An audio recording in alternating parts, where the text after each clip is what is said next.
Hello dear students. तो जैसा कि आज की इस क्लास में हम लोग देखने वाले हैं vapour pressure of the substance we can say. जैसा कि हम लोग पिछले क्लास में डियर स्टूडेंट्स नॉर्मेलिटी के बारे में हम लोग अच्छे से समझे और जो मोल कॉन्सेप्ट है हम लोगों ने पिछले 5 वीडियो में हम लोगों ने पूरे मोल कॉन्सेप्ट को अच्छे से हम लोगों ने देखा। तो आज का जो हमारा क्लास होगा बेसिकली वेपर प्रेशर का पूरा कॉन्सेप्ट के ऊपर रहेगा कि वेपर प्रेशर बोलते किसे हैं। जैसा कि मैं Sunny Tiwari BSc physics honours, ये क्लास 12 का बैच के साथ साथ बीएससी फिजिक्स ऑनर्स की बैचेस भी चल रही है हमारे इस यूट्यूब चैनल पे।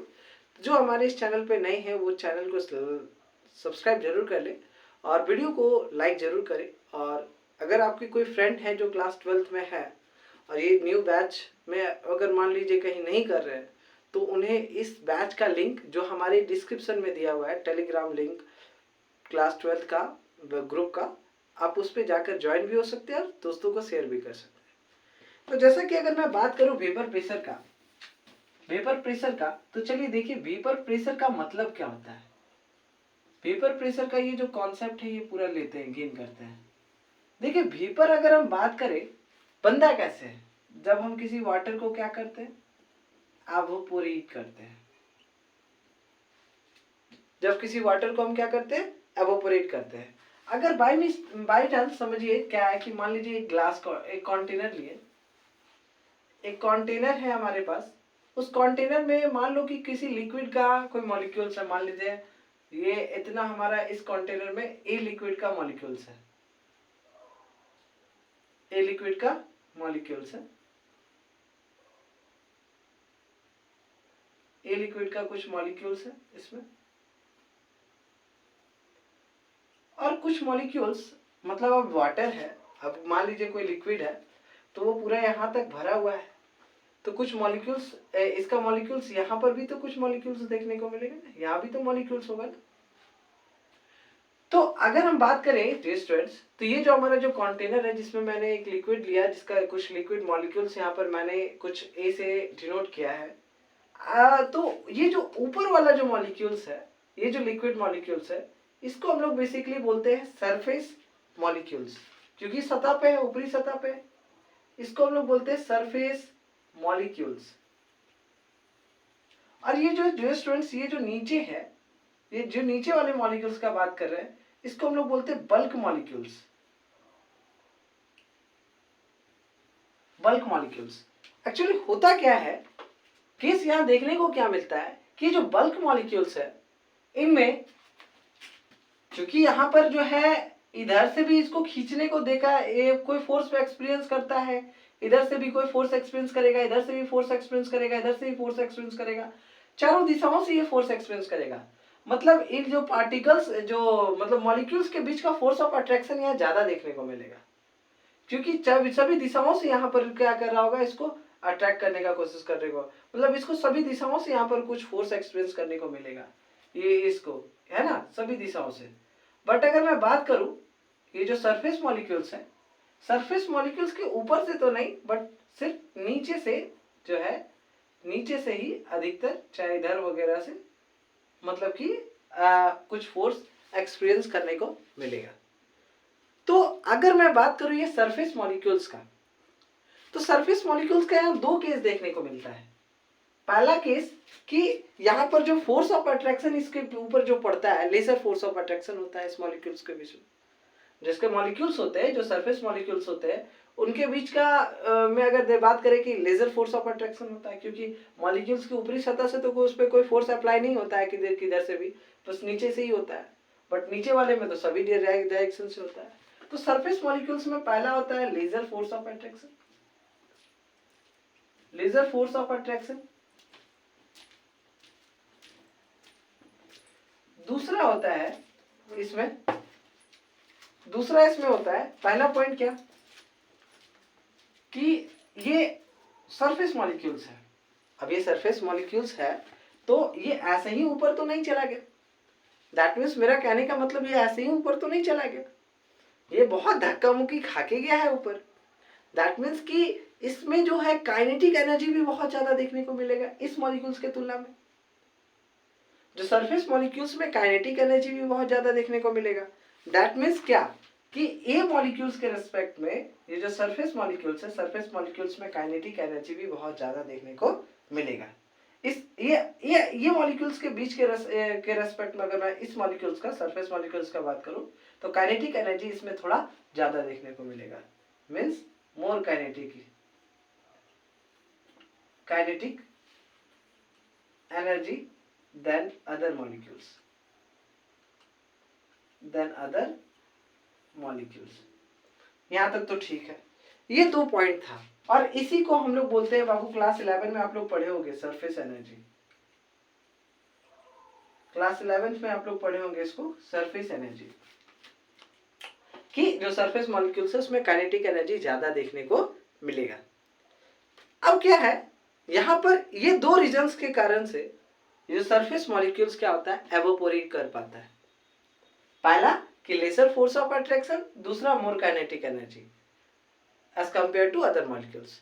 तो इन 2 रीजंस के कारण से ये जो सरफेस मॉलिक्यूल्स है वो क्या होता है, एवोपोरेट कर पाता है। तो यहां पर एक पॉइंट है कि ये जो अभी कंटेनर है ये एक तरह का ओपन कंटेनर है। ये जो हमारा कंटेनर है ये एक तरह का ओपन कंटेनर है।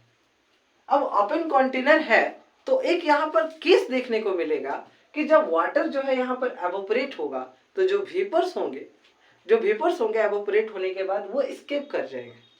जैसे खुला बर्तन में आप पानी को देख लीजिए, अगर रखते हैं और जब उसको उसमें हीट प्रोवाइड करते हैं, बर्नर जलाते हैं, जब वो बॉईल करता है, वाटर इवोपरेट करता है, तो सारा जो वाटर वेपर्स है दैट मीन्स वो एस्केप कर जाता है। बट अगर उसी पे अगर मैं कोई प्लेट रख देता हूं तो देखता हूं क्या कि जो वाटर वेपर्स है वो सभी उस प्लेट पे जाके ऊपर में ये हो गए हैं, कंडेंस होकर लिक्विड का फॉर्म धीरे धीरे लेने लगता है। तो हालांकि अगर मैं बात करूं एक ओपन कंटेनर में कभी भी वेपर प्रेशर नहीं देखने को मिलेगा as compare to close container. तो वेपर प्रेशर तो ओपन कंटेनर में यहां पर कोई कॉन्सेप्ट नहीं बनता है कि वेपर प्रेशर का यहां पर कोई कॉन्सेप्ट होगा, एक ओपन कंटेनर में हो ही नहीं सकता, क्योंकि यहां पर वेपर्स जो है एस्केप कर जाते हैं। बट अगर इसी जगह पे अगर मैं बात करूं कि एक क्लोज कंटेनर ले लूं, दैट मींस कि क्लोज कंटेनर लूं, मान लो कि ये हमारा एक क्लोज कंटेनर है, ये हमारा एक क्लोज कंटेनर है और कुछ इसका मॉलिक्यूल्स है ना, कुछ मॉलिक्यूल्स है, ये हमारा कुछ मॉलिक्यूल्स है, लिक्विड मॉलिक्यूल्स है ना। जल्दी से एक बार जरा सा दबा के आप लोग लाइक देके एक बार थोड़ा सा कमेंट बॉक्स में इसके बारे में बताइए। यहां पे इस केस में क्या देखने को मिलेगा, इस केस में क्या देखने को मिलेगा, ओपन कंटेनर में हमने देखा कि जो वेपर्स है वो एस्केप कर जा रहे थे। तो यहां पर क्लोज कंटेनर में क्या देखने को मिलेगा अगर मैं बात करूं तो सबसे पहला पॉइंट कि जो वाटर इवोपोरेट होंगे, ऐसा तो नहीं है कि वाटर हीट प्रोवाइड करने पे इवोपोरेट नहीं करते, वाटर इवोपोरेट होंगे, बट यहां 2 केसेस देखने को मिलेगा।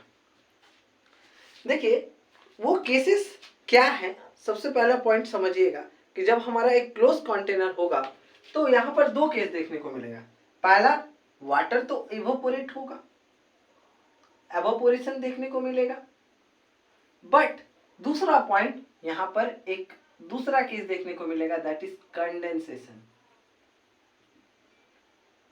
कंडेंसेशन। ये दूसरा केस देखने को मिलेगा। पहला तो इवोपोरेशन, यहां से ये गैस बन के अपना ऊपर जाएंगे, बट ये कंटेनर एक्चुअली क्लोज है तो यहां पर वेपर प्रेशर देखने को मिलेगा। मतलब वेपर्स तो जाएंगे बट ऊपर जाके जब इस पे लगेंगे तो वाटर कूल्ड होके फिर धीरे धीरे लिक्विड का फॉर्म में, तो यहाँ इधर से एवोपोरेशन, ऊपर से कंडेंसेशन, ये दोनों चीज देखने को मिलता है। दैट मीन्स यहाँ पर सीधा सीधी बात कर सकते हैं कि यहाँ पर लिक्विड से वेपर और वेपर से फिर लिक्विड बन रहा है। तो यहाँ दोनों केस देखने को यहाँ पर मिल रहा है।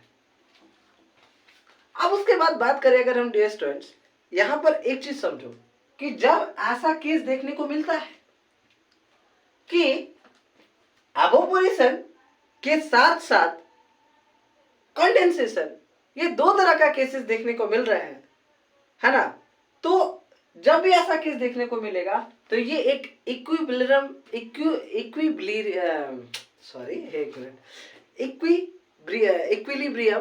दैट मीन्स इक्विलिब्रियम अचीव कर लेगा, जो कि आप क्लास 12th में पढ़े हो।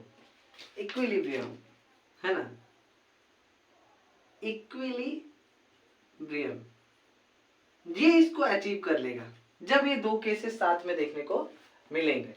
हालांकि आप देख सकते हो, ये जानते हो कि जब भी मतलब कि इक्विलिब्रियम जो है ये हमेशा क्लोज्ड वेसल्स में देखने को मिलता है। सीधा सीधी पॉइंट है कि जो इक्विलिब्रियम है वो हमेशा क्लोज्ड वेसल्स में देखने को मिलता है। तो ये जब दो केसेस देखने को मिलेंगे, ये जब क्लोज वेसल होगा तो ये इक्विलिब्रियम अचीव कर लेगा। दैट मीन्स कि यहां पर दोनों चीज देखने को मिलेगा, पहला एवोपोरेशन, दूसरा कंडेंसेशन। अब क्या है कि अब इस पॉइंट पर यहां पर जो, क्योंकि यहां पर वेपर प्रेशर देखने को मिलेगा, क्यों? क्योंकि ये क्लोज कंटेनर है, क्लोज वेसल है, तो वेपर प्रेशर को हम लोग बेसिकली डिनोट करते हैं पी नोट ए से। ए का लिक्विड, ए लिक्विड का कुछ मॉलिक्यूल्स है तो पी नोट ए। यहां पर नोट, जो नोट है, नोट का मतलब होता है कि ये अकेला प्रेजेंट है, मतलब कि यहां पर ये जो गैसेस का कुछ प्रेशर जो देखने को मिल रहा है उसको रिप्रेजेंट करेंगे पी नोट ए से, जिसको बोलेंगे हम लोग, इसको लिखेंगे विच stands for vapour pressure of pure liquid, which stands for vapor pressure of pure liquid, P naught A। अब यहां पर देखिए सीधा सीधी पॉइंट है कि आप यहां पर समझ चुके क्या कि जब ओपन कंटेनर था तो यहां पर किसी तरह का कोई वेपर प्रेशर नहीं देखने को मिल रहा था। जब हमने क्लोज कंटेनर लिया वो एक इक्विलिब्रियम अचीव किया and we saw a vapour pressure that is P naught A, we represent it as a P naught A। अब ये P नोट A तो ठीक है, चलो अब एक चीज बात को समझो, यहां पर जो वेपर प्रेशर है, ये जो वेपर प्रेशर है that means P naught A, ये याद रखना कभी भी वी कैन से कि शेप साइज पे डिपेंड नहीं करता है। It does not depends upon the shape and size. ये नेचर पे और टेम्परेचर पे, कोई कोई लिक्विड ऐसे होते हैं जो बहुत जल्दी एवोपरेट हो जाते हैं, कोई कोई लिक्विड ऐसे होते हैं जो बहुत तेजी, बहुत टाइम से एवोपरेट होते हैं। तो शेप साइज पे डिपेंड नहीं करता vapour pressure, it depends upon the nature of the that means that liquid, कि क्या है वो, मतलब कोई कोई लिक्विड ऐसे भी होते हैं जो बहुत जल्दी एवोपरेट होते हैं। And the third point is that कि it also depends upon the temperature. जैसे जैसे टेम्परेचर बढ़ाते जाएंगे तो उसका एवोपोरेशन बढ़ता जाएगा, एवोपोरेशन बढ़ेगा, एवोपोरेट ज्यादा होगा तो वेपर्स ज्यादा होंगे, और वेपर ज्यादा होंगे तो वेपर प्रेशर ज्यादा क्रिएट करेगा।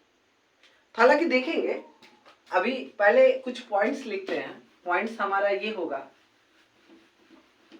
पॉइंट्स हमारा कुछ ये होगा कि फैक्टर्स अफेक्टिंग वेपर प्रेशर, ये हमारा टॉपिक होगा।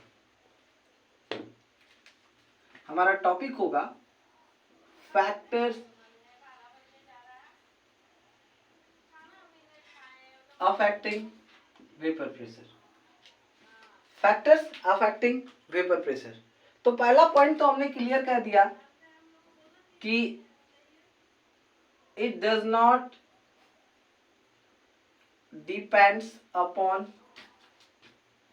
अपॉन शेप एंड साइज, ये तो ठीक है।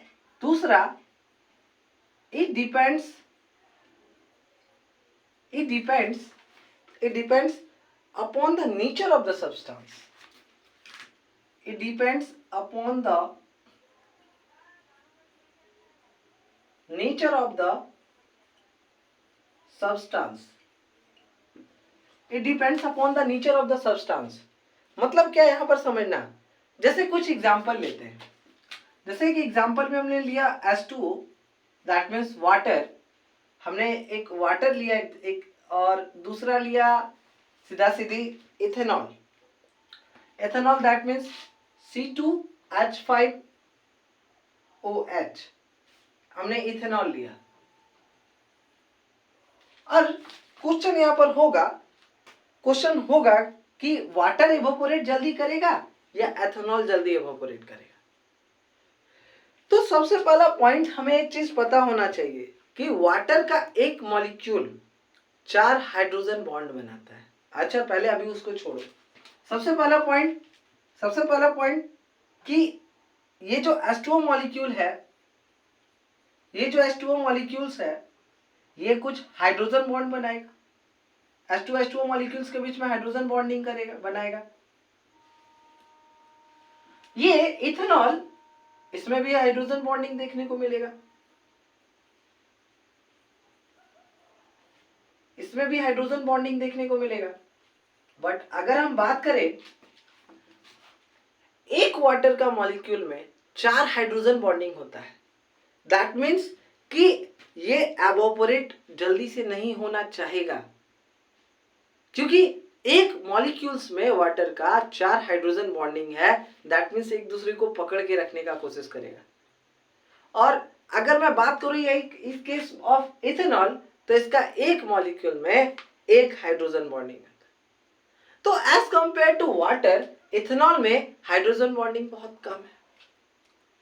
और जब हाइड्रोजन बॉन्डिंग कम है तो ये क्या करेगा, बहुत ही, ये चाहेगा क्या, खुद को एवोपोरेट करने का बहुत ही जल्दी।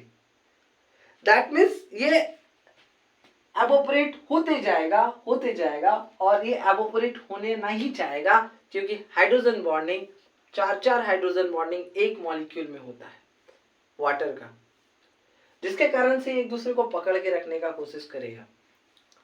बट अगर मैं बात करूं इस केस के कारण से, तो यहां पर एक केस ये हो रहा है कि जो वेपर प्रेशर होगा, क्योंकि ये एवोपोरेट होते जाएगा, तो जो वेपर प्रेशर है वो इथेनॉल का as compare to water it will be greater, and if this will be greater then we can tell it we can call it as a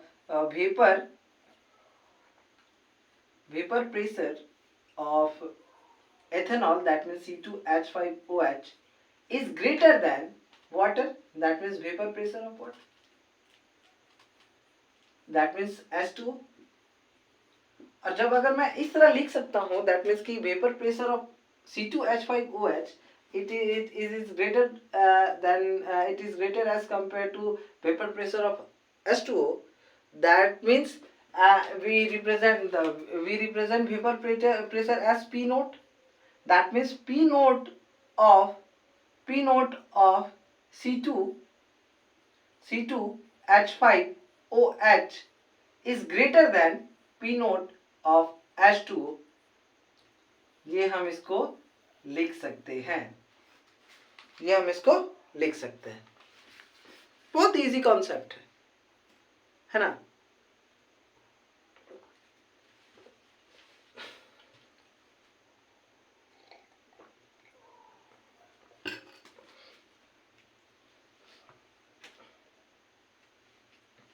हाँ, एक पॉइंट और यहाँ पर नोट करने वाली चीज है। नोट करने वाली पॉइंट यहाँ पर क्या है कि प्लीज नोट दैट, आपको ये सबको कॉपी में लिखना चाहिए। नोट ये होना चाहिए कि जो वेपर प्रेशर होता है ना यार, वो फोर्स ऑफ अट्रैक्शन के इनवर्सली प्रोपोर्शनल होता है। फोर्स ऑफ अट्रैक्शन ज्यादा होगा तो वेपर प्रेशर कम, अगर फोर्स ऑफ अट्रैक्शन मॉलिक्यूल्स के बीच में कम होगा तो वेपर प्रेशर ज्यादा होगा। सीधा सीधी कि जो वेपर प्रेशर है, vapour pressure is inversely proportional to the force of attraction between the molecules. Force of attraction between the molecules, ये हम कह सकते हैं force of attraction between the molecules. तो अगर मैं एग्जांपल के तौर पे लूं, चलो मैं इसको थोड़ा सा समझूंगा, ये तो इंपॉर्टेंट पॉइंट था जिसको आपको दिमाग में बैठा लेना है। थोड़ा सा कुछ एग्जांपल देखते हैं, एक छोटा सा, है ना। एक छोटा सा एग्जांपल क्या देखेंगे, समझना पॉइंट को, कॉन्सेप्ट को यहाँ पर, कि जैसे मैं एथेनॉल ले लूं, ग्लाइकॉल ले लूं और ग्लाइसरॉल ले लूं, दैट मीन्स पहला हम ले लेते हैं एथेनॉल, दैट मीन्स C2H5OH। यहाँ पर अगर मैं बात करूं तो ये मोनोहाइड्रिक अल्कोहल है, क्योंकि एक OH वाला अल्कोहल है। एक OH वाला अल्कोहल मतलब मोनोहाइड्रिक अल्कोहल, एक OH वाला अल्कोहल है ना, जिसको हम लोग ग्लाइकोल बोलते हैं। क्या बोलते हैं इसको? We can say it as, नहीं नहीं नहीं नहीं नहीं नहीं, इसको नहीं, इसको ग्लाइकोल नहीं बोलते हैं, सॉरी, इथेनॉल। ये तो इथेनॉल है ना, एक OH वाला अल्कोहल को इथेनॉल बोलते हैं। बट अगर मैं दो OH वाला अल्कोहल लूं, that means dihydric alcohol, dihydric alcohol, तो डियर स्टूडेंट्स ये मतलब 2HO अल्कोहल है,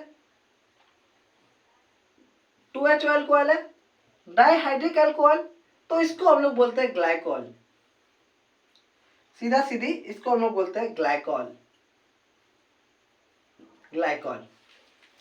एक मिनट है, थोड़ा सा ग्लाइकोल, थोड़ा सा इसको देखिए, इतना मेहनत करते हैं और चैनल को सब्सक्राइब नहीं कीजिएगा और वीडियो को लाइक नहीं करिएगा। खैर कोई दिक्कत नहीं है, फोर्स नहीं है, ये मैं भी पढ़ा रहा हूँ तो एक्चुअली मैं पढ़ ही रहा हूँ, एक्चुअली टीचिंग का प्रिपरेशन कर रहा हूँ, तो मेरे तरफ से कोशिश है कि आप लोग भी अच्छे से कॉन्सेप्ट को क्लियर कर पाएँ।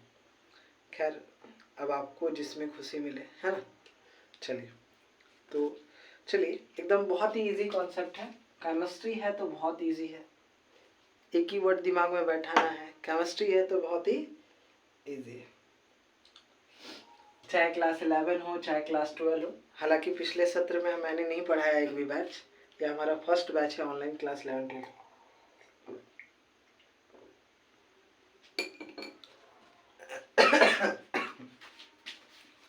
ठीक है, अब अगर मैं, ये तो ग्लाइकोल था, ये एथेनॉल था, अब अगर मैं 3 OH वाला अल्कोहल लूं, that means CH2OH, CH2OH, CH2OH, ये 3 अल्कोहल OH वाला अल्कोहल लो, इसको बोलते हैं ट्राइहाइड्रिक अल्कोहल, ट्राइहाइड्रिक। इसको monohydric alcohol, dihydric alcohol, trihydric alcohol, जिसको हम लोग बोलते हैं सीधा सीधी ग्लाइसेरॉल। क्या बोलते हैं? ग्लाइसेरॉल। अब एक चीज देखिएगा, समझिएगा कि अगर इथेनॉल, यहाँ इथेनॉल लिख देता हूं, नहीं तो फिर आप ग्लाइकोल समझ लोगे, थोड़ा सा मिस्टेक होता है। अगर मैं बात करूं इथेनॉल, ग्लाइकोल और ग्लाइसोरॉल का, पूछेगा क्वेश्चन में कि किसका वेपर प्रेशर दैट मीन्स कि ज्यादा होगा, तो सीधा सीधी देखिए कि इथेनॉल में हाइड्रोजन बॉन्डिंग बहुत कम है एज कंपेयर टू ग्लाइकोल, और ग्लाइकोल के कंपैरिजन में ग्लाइसेरॉल का हाइड्रोजन बॉन्डिंग बहुत ज्यादा है। तो अगर मैं बात करूं यहां पर कि सबसे ज्यादा हाइड्रोजन बॉन्डिंग किस पे है, ग्लाइसेरॉल पे है, ग्लाइसेरॉल पे है, और वी कैन से यहाँ पर जो हाइड्रोजन बॉन्ड है, यहाँ पर जो हाइड्रोजन बॉन्ड है वो मैक्सिमम है, मैक्सिमम। और इथेनॉल पे बात करूं हाइड्रोजन बॉन्ड तो वो मिनिमम है, मिनिमम है, मतलब ग्लाइकोल बीचों बीच का है, ना इससे कम ना इस ना, मतलब कि इससे ज्यादा और इससे कम। तो इसको हम लोग एक पॉइंट पर लिख सकते हैं कि पूछ रहा है किसका ज्यादा है, तो vapour pressure of that means P nought of glycerol is less than of P naught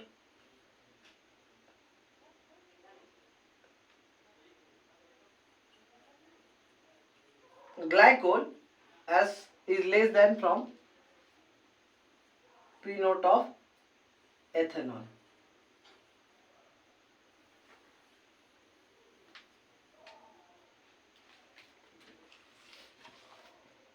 ये था हमारा कॉन्सेप्ट, मतलब कि एथेनॉल का जो वेपर प्रेशर होगा वो सबसे ज्यादा होगा, है ना। ये था हमारा सिंपल सा कॉन्सेप्ट।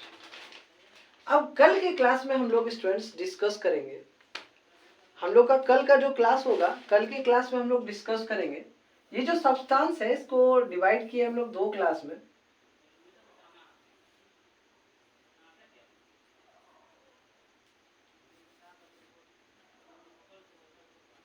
सब्सटेंस को हम लोग डिवाइड करते हैं दो क्लास में, एक